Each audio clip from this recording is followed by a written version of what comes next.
I want to tell you a quick story.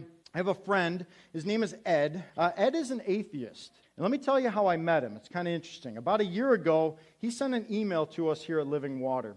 And this email made its way to my desk. And basically, it was really simple. It just said, hey, I'm an atheist. I realize I'm sending an email to a church, but I enjoy talking about belief in God. I enjoy having that conversation. Whatever his reason was, he didn't state. He just said he likes to have that conversation. Is there anybody there at that church, at your church, Living Water, that would be interested in talking? So we took him to lunch a few times, and we had a great time sharing and discussing our differences. And our differences are major, trust me. And since then, I've continued the relationship with Ed, and I have to tell you, I like him. I do. I call him my friend.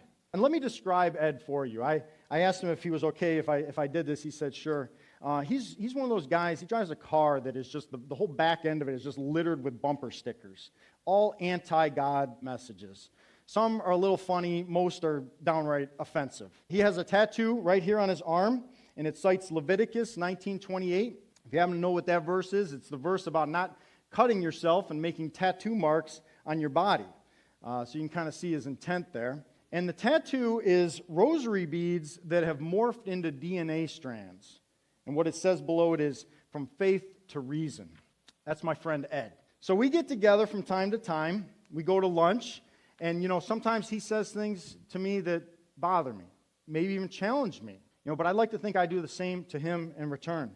But when we're done talking, you know what happens every single time?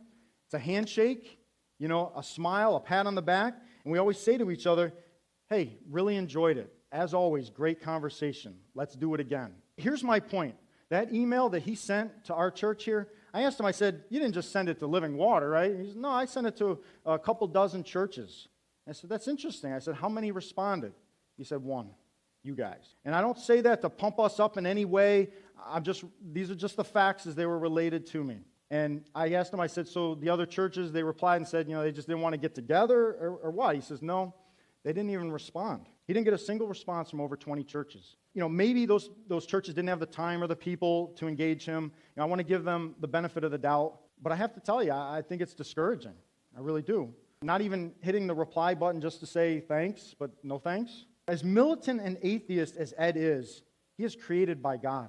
He's created in the likeness of God. That gives him value, and that gives him worth. I pray for Ed, and I will continue to pray for Ed. And I know that I can't change his heart. I just can't do that. But God can. And this is exactly what God does. We don't know who God is drawing to himself. And it's not our job to figure it out. We proclaim the gospel to everybody.